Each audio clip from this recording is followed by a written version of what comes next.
Alors bonjour, bonsoir mesdames et messieurs, tout dépend de l'heure à laquelle vous m'écoutez. Bon, nous allons revenir sur la situation géopolitique en République centrafricaine. L'autre jour, je vous ai dit que lorsque le président Touadéra avait pris le pouvoir pour la première fois en 2016, le pays était en difficulté. Maintenant, pour comprendre cela, il faut rentrer en 2013. Le 5 décembre 2013, les Français avaient organisé une opération militaire appelée Opération Sangaris pour déloger les mouvements armés qui avaient chassé l'ex-président de Bozozé et prendre le pouvoir à Bangui. Car il y avait des affrontements dans la capitale un peu partout dans le pays.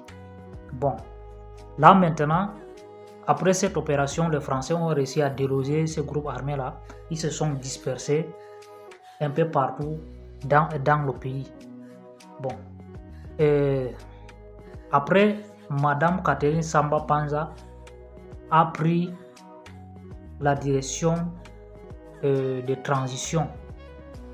Après donc la transition de 2014 à 2016, le 30 mars 2016, le président Touadéra est arrivé à la tête de l'État suite à une élection présidentielle qu'il a remportée dans la capitale.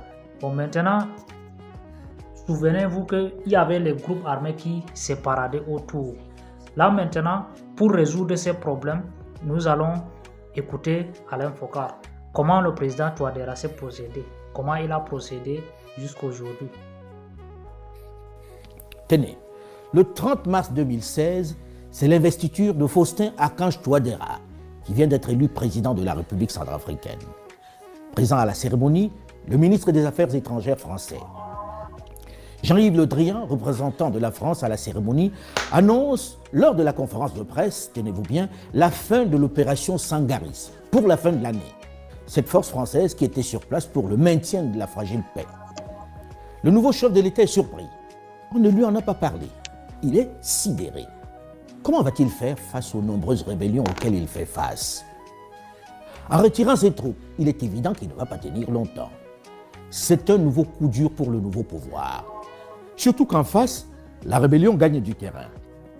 Pour éviter d'être à nouveau balayée par une énième rébellion dans ce territoire où elle se multiplie au gré des intérêts minéraliers, pour essayer de conserver un semblant de paix dans ce territoire exsangue qui bat des records de coups d'État, il se rend à Paris dès le mois suivant, le 24 avril 2016, où il est reçu par le président François Hollande.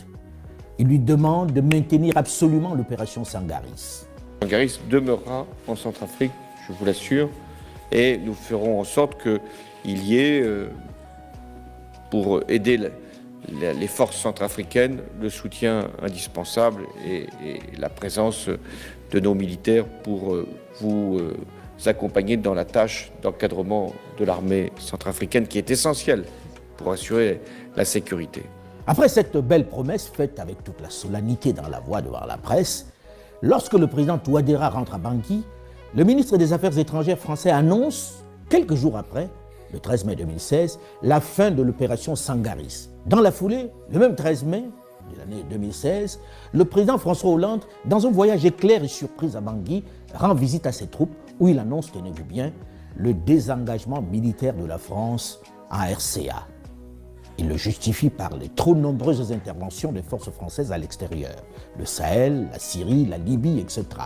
Ma responsabilité de chef de l'État, une fois que cette opération a été menée à son terme, et avec le succès que l'on vient de saluer, alors c'est d'y mettre un terme. Il faut noter qu'un mois et demi plus tôt, il avait assuré le chef de l'État Touadéra du maintien de l'opération Sangaris. Quel respect pour son homologue africain. Dès le mois d'octobre, Jean-Yves Le Drian vient annoncer la fin de l'opération Sangaris. Terminé, fini. Pas de bilan, pas de préparation, pas de remplacement. Démerdez-vous. De guerre lasse, le président centrafricain vient voir pour la dernière fois, le 21 mars 2017, François Hollande, et lui demande, puisqu'il est nu, puisque personne ne peut plus protéger la capitale d'une rébellion qui menace, s'il peut lui fournir au moins de l'équipement pour son armée. Une armée qui fait la risée de tous, puisque pour s'entraîner, pour ses opérations, pour les simulations, ces hommes en tenue font les exercices avec des bâtons. Oui, ils utilisent des bâtons comme fusils. Leurs images en train de mimer des bruits de coups de feu avec la bouche ont fait rire toute l'Afrique et le monde. Elles ont tellement circulé sur les réseaux sociaux. Alors pour stopper cette situation ridicule et suicidaire, Le président Hollande promet 1500 armes à la RCA. Touadéra va s'en contenter. Mais ce n'est pas gagné non plus. Lorsque le président Emmanuel Macron arrive aux affaires en France, le président Faustin-Archange Touadéra s'organise pour être rapidement reçu par lui à l'Élysée, dès septembre 2017. Il veut qu'on lui donne les armes promises. Il les attend toujours. Le président Macron l'informe que les armes sont disponibles, mais que leurs livraisons sont bloquées par la Fédération de Russie, qui a émis des réserves au Conseil de sécurité. Rappelons que la RCA est sous embargo depuis 2013 du fait de la grosse crise de 2012-2013. Le président Touadéra se demande alors pourquoi la Russie peut lui en vouloir au point d'empêcher qu'on lui fournisse des armes pour se défendre. Le président Macron lui recommande de solliciter la Russie pour faire lever le blocus, chose que s'empresse de faire le chef de l'État centrafricain dès son retour à Bangui. Il découvre à l'occasion qu'il existe une ambassade de Russie dans son pays. Il convoque alors l'ambassadeur et obtient le contact à Moscou pour solliciter la levée de la réserve émise par Moscou. Lors de la rencontre à Sotchi avec le ministre des Affaires étrangères russe, Sergueï Lavrov lui explique que la Russie n'a rien contre la RCA, mais qu'elle applique simplement une jurisprudence qui dit que des armes saisies sur un terrain de conflit ne peuvent être à nouveau utilisées, mais doivent être détruites. C'est dans l'application de cette jurisprudence que la Russie a émis des réserves. En gros, à cette occasion, le président centrafricain découvre que les 1500 armes que la France voulait lui livrer étaient des armes qui avaient été saisies chez les Chebabs, les islamistes sanguinaires de Somalie. Bref, des armes usagées qui ont déjà fait couler du sang. Au lieu de les détruire, on essayait de les refourguer, de les donner aux soldats centrafricains. Voilà pourquoi la Russie a mis son veto. Dans la conversation, Sergueï Lavrov, le ministre des Affaires étrangères russe, lui demande de combien d'armes il s'agit en fait. Il ne savait pas. Touadéra lui dit 1500 armes.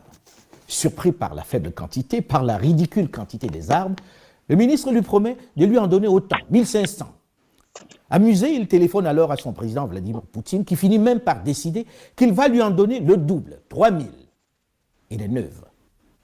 Content de la moisson, le président Touadéra n'imagine pas que le nouveau veto va venir de Paris cette fois-ci, qui estime que la règle veut que pour livrer des armes à une armée, il faut qu'elle soit d'abord formée à leur maniement. Cette fois-ci, c'est Paris qui bloque la livraison des armes à la République centrafricaine au Conseil de sécurité. C'est ainsi que pour lever la réserve, la Russie propose de mettre à disposition des instructeurs russes pour former les soldats centrafricains sur l'utilisation des armes neuves qu'elle met à sa disposition.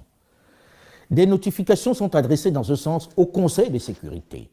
La Russie va même indiquer la composition des instructeurs. Tout est donc fait et mis à la connaissance des États membres du Conseil de sécurité. À la livraison des armes notifiées, tous les États membres du Conseil de sécurité accrédités à RCA sont présents. La France, les États-Unis, la Chine, la Russie, le Royaume-Uni via la représentation de l'Union européenne. Voilà comment la Russie entre officiellement en République centrafricaine. Sur le terrain, les résultats vont être spectaculaires. Les groupes armés qui paradaient et qui faisaient peur à la MINUSCA et ses 16 000 hommes, à Sangaris et ses 1600 soldats vont être mis en déroute. Ce qui n'avait pu être fait en 8 ans va être obtenu en 4 ans, avec entre autres le soutien de l'armée rwandaise en appui.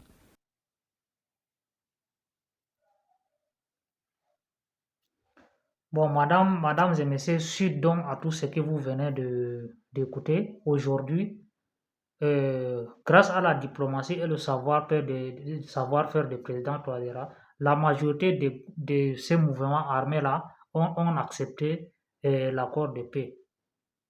Voilà, y compris un mouvement de 3R qui a été créé pour protéger la communauté Peul contre les attaques des autres groupes, ont accepté la négociation et ont déposé les armes le 10 septembre 2025.